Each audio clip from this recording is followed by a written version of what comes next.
Fala piloto, vamos direto ao ponto. Você já consegue identificar se um kart de aluguel é bom ou ruim logo na primeira volta? Ou você sofre para decidir se troca ou não de kart na classificação? Será que você que não conseguiu tirar o máximo desempenho do kart ou o kart na mão é uma jaca mesmo? Essa decisão sobre trocar ou não de kart é uma das mais importantes na sua classificação, porque ela literalmente sela o seu destino na corrida, tanto para o bem quanto para o mal. Como o quarto vídeo sobre a sua preparação do campeonato, chegou a hora então de falar sobre algo que nem todo mundo consegue identificar ou mesmo decidir, pelo menos no tempo certo, que é se você deve ou não trocar de kart na classificação. Isso tem uma relação direta com o diagnóstico que você faz do kart logo que você entra na pista. E não só isso, a decisão também esbarra na sua autoconfiança, para não ficar pensando muito e decidir errado ou ao menos decidir no tempo errado. E se você não tem muito tempo de kart ou não pratica esse esporte há muito tempo, é claro que fica difícil identificar logo de cara se um kart é bom ou se é ruim. Eu mesmo, de vez em quando, até hoje me confundo. Mas os detalhes que eu vou colocar aqui agora certamente vão ajudar você a identificar se vale a pena trocar de kart ou não. E não são poucos aspectos para avaliar, então presta atenção e fica até o final do vídeo para entender as conclusões, tá bom? Primeiro aspecto, a embreagem do kart. Ela é responsável por transferir a força para a roda a partir do momento em que você acelera. Porém, quanto mais ela gasta e também quanto mais ela fica molhada, ela patina demais e demora para fazer o kart sair do lugar. A dica é o barulho que o kart faz. Se quando você acelera ele aumenta muito a rotação antes do kart começar a andar, a embreagem pode não estar no seu melhor momento. Embreagem boa é aquela que gruda e empurra o kart para frente o quanto antes, que ela gruda no motor assim. Então, se você for sair do box e o motor subiu demais a rotação antes de andar, já fica ligado porque na melhor das hipóteses o kart pode ainda andar bem, mas com certeza vai te prejudicar na largada. E como eu falei na melhor das hipóteses, aqui vai a pior das hipóteses caso a embreagem do seu kart esteja ruim. O problema é ela descolar do motor e voltar a patinar em curvas de baixa velocidade na pista. Deixa eu explicar melhor. Se a embreagem demorou para colar no início, mas permaneceu colada nas voltas que você deu na pista, isso só prejudica a sua largada. Mas se for um kart com motor forte, você até consegue se recuperar. Porém, se a cada volta, na parte de menor velocidade da pista, tipo uma curva lenta e fechada, a embreagem patinar de novo, aí cara, corre pro box e já troca logo de kart na classificação e avisa os funcionários do cartódromo que essa embreagem, ó, já era. Só não se esqueça que se você estiver correndo na chuva, todas as embreagens vão patinar quando você precisa sair do kart a partir do zero assim, tá? Porque a água esfria, molha e endurece a embreagem, aí cara, é uma patinação só. Mas se ela não tiver gasta, uma vez colada e o kart andando, ela não deve perder atrito, mesmo na chuva, tá bom? Segundo aspecto, identificar a força do motor. Esse aspecto é bem mais sutil, porque nem sempre a gente tem o barulho do motor decorado na cabeça. Mas com o que eu vou te falar aqui já dá para ter uma boa ideia. Todo motor 4 tempos de 3 HP deve ter um crescimento linear enquanto você acelera numa reta. Por isso, quando você entrar na primeira reta com o kart, vê se ele tem 3 tipos de respostas. A da embreagem ou do torque inicial para ver se ele empurra bem na saída de curva, principalmente nas curvas de baixa. Observe o aumento da rotação constante, que só deve diminuir se o kart estiver realmente chegando na rotação máxima.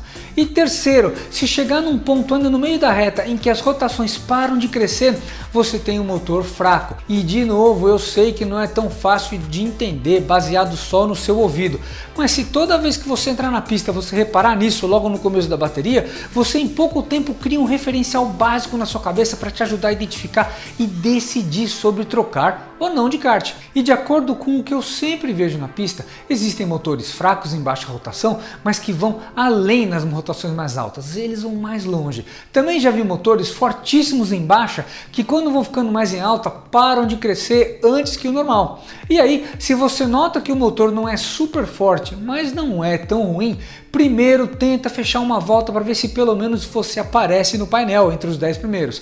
E aí, para decidir trocar, leve em conta os outros aspectos que eu estou falando aqui também, tá bom? Terceiro aspecto, confira se o kart está virando igual para os dois lados, se ele dobra ou se ele quica muito. Virar igual para os dois lados é fácil de conferir, com uma curva para cada lado você entendeu já. Porém, tem kart que contorna mais, kart que contorna menos, e aí vale a comparação com outros pilotos na pista. Aliás, desde o início da sua entrada na pista, você já pode ir se comparando com outros pilotos para ver se o seu kart sai bem da inércia, se ele sai bem de curva, se vira conforme esperado, se não quica, se o motor cresce normal e principalmente se você consegue executar uma volta sem muita briga com o kart. Se já está brigando com o kart e o tempo não veio, pode ser que você tenha que trocar, então troca logo. E falando em você brigar com o kart, vem um aspecto muito importante, o mito do problema sou eu. Por várias vezes isso acontece comigo mesmo e eu tenho que lutar direto contra isso. E eu sei que eu não sou o único que pensa assim. Você pega um kart, dá a primeira volta no quali e vem um resultado médio, vai de médio para fraco. Aí a lógica na sua cabeça indica para você dar uma segunda volta mais caprichada, porque provavelmente você não tirou o máximo do kart na sua primeira volta. A experiência e o tempo no kartismo me ensinaram o seguinte, olha só, brigou com o kart e o tempo não veio, já troca logo ou nem troca mais, fica com ele. Porque pode ser que justamente a sua primeira volta tenha sido boa e quando você tentar a segunda volta vai ter um pouquinho de overdrive, justamente pela vontade de tirar mais suquinho do kart, ou seja, tem muito mais probabilidade de você exagerar na tocada do que você realmente tirar esse suquinho a mais do kart. E aí já se passaram 2 das 4 voltas do quali mais ou menos e você não trocou de kart ainda. E se trocar não vai ter tempo de fazer outra volta. E aí ou sai em último ou o que é pior vai ficar para largar do box. Para concluir, se você já brigou com o kart e ele já não te respondeu, troca logo. Ah, mas tem um outro fator importante, ó, muita coisa para pensar. Como eu acabei de falar, dependendo do regulamento do seu campeonato, não pode trocar de kart. Ou se pode, larga em último. Ou então pode uma vez por ano, ou toma DV, sei lá. Existem campeonatos e campeonatos, né? E aí tem mais uma linha de pensamento para te ajudar. Se na bateria que você vai correr tem mais do que 22, 25 karts, saiba que se você trocar de kart e largar lá de trás vai demorar mais para escalar o pelotão. Se na troca você pegar um kart bom, né? Porém, se você está numa bateria que tem apenas 15 pilotos, por exemplo, que é o limite mínimo para um campeonato, aí se você trocar de kart e pegar um kart bom, escalar o pelotão e chegar no pódio vai ser mais fácil. Olha isso, imagine uma bateria de 15 pilotos, se você larga em último e passa 12, você chega em P3. Mas se a bateria tem 32 caras e você passa 15 mesmo largando de último, a sua posição ainda será P17 ou 17º, entendeu? O número de pilotos presentes na bateria também pode ser um argumento importante para uma tomada de decisão. E cara, isso se você na troca de kart pegar um kart bom, porque se na troca você for sorteado com outro kart ruim, putz, já era. Eu tenho 2 exemplos disso em 2 campeonatos diferentes, um com resultado bom e outro com resultado ruim. O resultado bom foi no campeonato Last Racing, onde eu sou parceiro e onde fui vice-campeão na Super Pro em 2020. Eu peguei um kart bem ruim, troquei por um outro que ainda era ruim e decidi arriscar mais uma troca, mesmo sabendo que eu ia largar de último, porque naquela bateria haviam só 13 pilotos. Mas também por conhecer bem todos os pilotos do grid, que é uma das dicas que eu já dei nos últimos vídeos sobre se preparar para o seu campeonato. E eu sabia que se eu pegasse um kart bom, eu rapidamente chegaria nos 3 primeiros. Nesse dia essa estratégia deu super certo, larguei de último e cheguei em P2 apenas atrás do líder do campeonato. E o outro exemplo que foi no campeonato Kart Drivers, onde sim eu fui campeão em 2020 na Black Drivers. Eu fiz exatamente a mesma coisa, mas a bateria estava juntando 2 categorias, era Light e a Pro no mesmo grid para ter um número mínimo, por causa desse período difícil de recessão que a gente está vivendo.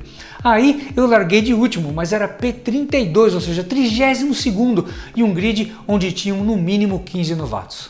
O fato de ter novatos pode te levar a pensar que eu passaria todo mundo fácil, mas a chance de batidas na primeira volta também seria bem maior. E aí foi isso mesmo que aconteceu. Num engavetamento com 5 karts na primeira volta, me prendeu sim nos pneus, eu tive que sair do kart para empurrar o kart de volta para conseguir voltar para a pista. E mesmo eu tendo feito a segunda melhor volta da corrida com menos de 1/10 de diferença para a melhor volta, de 32º eu cheguei em 27º, porque eu levei a corrida inteira só para tirar os 20 segundos de perda da batida até chegar no pelotão de trás. Um final frustrante, mas excelente para te avisar que até mesmo o número de pilotos tem uma bateria e o perfil deles pode trazer dicas para sua tomada de decisão sobre trocar ou não um kart. Se eu não tivesse trocado de kart, é certeza que mesmo com um kart ruim eu largaria do meio do pelotão, tipo sei lá, 15º ou qualquer coisa assim, porque metade do grid já era composto da Light, de pilotos da Light, e provavelmente eu estaria brigando entre os 10 primeiros. Um final que seria menos pior do que o 27º que eu acabei de te contar. Esse último fator que eu acabei de explicar foi meio longo, né? Mas acho que você entendeu que grids longos são mais difíceis de escalar e grids curtos não. E aí você pode pesar esse aspecto na escolha de trocar o kart ou não. E um último ponto, eu acredito que no meu caso, onde não deu certo a troca, se acontecesse de novo, eu provavelmente trocaria de kart de novo. Sabe por quê? Porque se você não arriscar, não tem como saber se teria dado certo ou não. Pelo menos você analisou e tomou uma atitude. E isso serve de experiência para suas próximas corridas. Isso pode ser meio pessoal mesmo, tá? Mas o fato de não agir e não saber se teria dado certo, pelo menos para mim, teria me deixado mais encucado do que agir e saber que pelo menos eu tentei usar as opções que me eram disponíveis na hora. Isso faz sentido para você? Fica à vontade para deixar aqui nos comentários, vou procurar ler e responder, tá bom? Aliás, eu também acho que esse vídeo merece uma curtida, né? Bastante conteúdo, se você pensar bem, vai ver que tem muita dica escondida aqui nesse último vídeo. Aliás, nessa playlist que eu criei de como preparar você para o seu campeonato, tá bom? E eu espero que isso ajude a decidir, a te ajudar a decidir se você troca ou não de kart numa hora dessa.